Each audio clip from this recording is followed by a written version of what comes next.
여러분, 혹시 이런 말 들어보신 적 있으세요?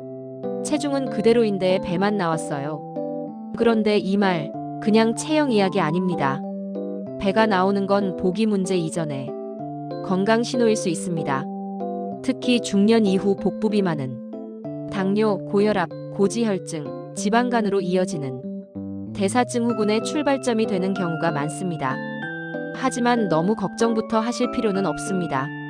핵심은 굶는 게 아니라 하루 흐름을 바꾸는 것입니다.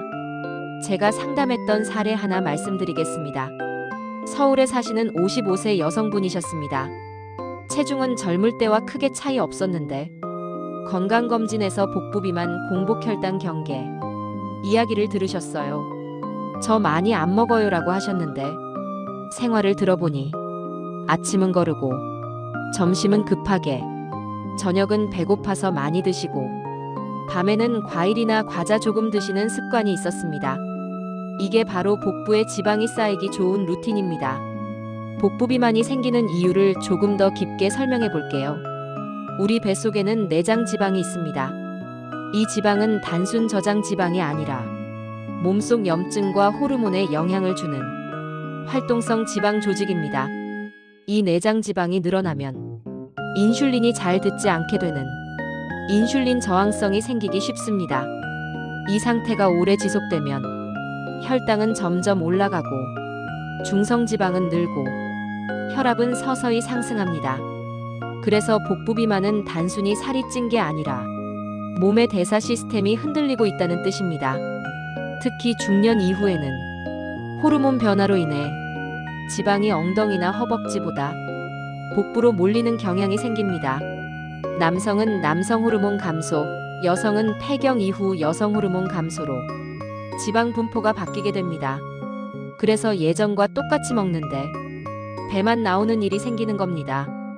이건 의지 부족이 아니라 몸의 구조가 바뀌는 시기라는 뜻입니다. 그래서 전략이 필요합니다. 그럼 지금부터 복부 비만을 줄이는 하루 루틴을 말씀드리겠습니다.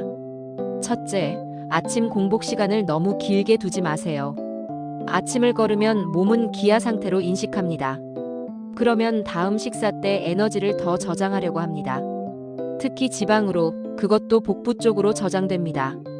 아침을 많이 드시라는 뜻이 아닙니다. 두유 한 잔, 삶은 달걀 하나, 견과류 조금. 이 정도만 있어도 몸은 굶는 중이 아니라고 판단합니다. 둘째, 식사 속도를 줄이세요. 복부 비만이 있는 분들 중 상당수가 식사 속도가 빠른 편입니다. 포만감 신호는 식사 후 1520분 지나야 올라옵니다. 빨리 먹으면 이미 넘치게 먹고 나서야 배부름을 느끼게 됩니다. 식사 시간을 15분에서 25분으로 늘려보세요. 천천히 씹는 것만으로도 섭취량이 줄고 혈당 급상승도 완화됩니다. 셋째, 저녁 탄수화물 양을 조절하세요. 밤에는 활동량이 줄어듭니다. 그런데 저녁에 밥을 많이 먹으면 남은 에너지가 지방으로 저장되기 쉽습니다.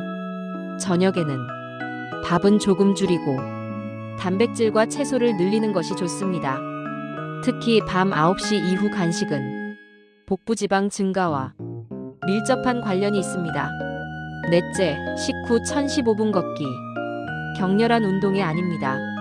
식사 후 가볍게 걷는 것만으로도 혈당이 천천히 올라가고 지방 축적이 줄어드는데 도움이 될 수 있습니다. 실제로 식후 걷기는 혈당 스파이크를 줄이는데 도움이 될 수 있다는 보고들도 있습니다. 다섯째, 수면 시간을 줄이지 마세요.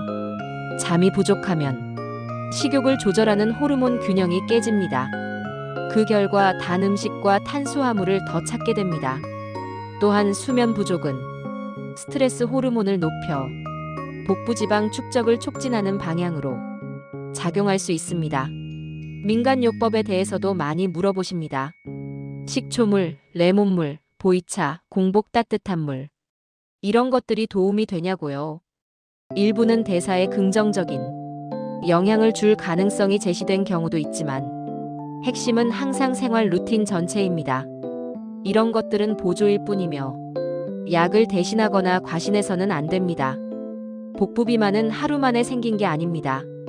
그래서 하루 만에 없어지지도 않습니다. 하지만 아침 공복 조절, 식사 속도, 저녁 식사 구성, 식후 걷기, 수면 관리 이 5가지만 바꿔도 몸은 분명히 다른 방향으로 움직이기 시작합니다. 여러분의 배는 의지 부족의 결과가 아니라 몸이 보내는 신호일 수 있습니다. 지금부터라도 몸이 편해지는 루틴으로 방향을 바꿔보시기 바랍니다. 건강은 체중계 숫자보다 생활 흐름이 먼저 달라질 때 따라옵니다. 건강은 체중계 숫자보다 생활 흐름이 먼저 달라질 때 따라옵니다. 오늘 알려드린 루틴 중에서 단 한 가지만이라도 먼저 실천해 보세요. 그 작은 변화가 내 몸의 방향을 바꾸기 시작합니다.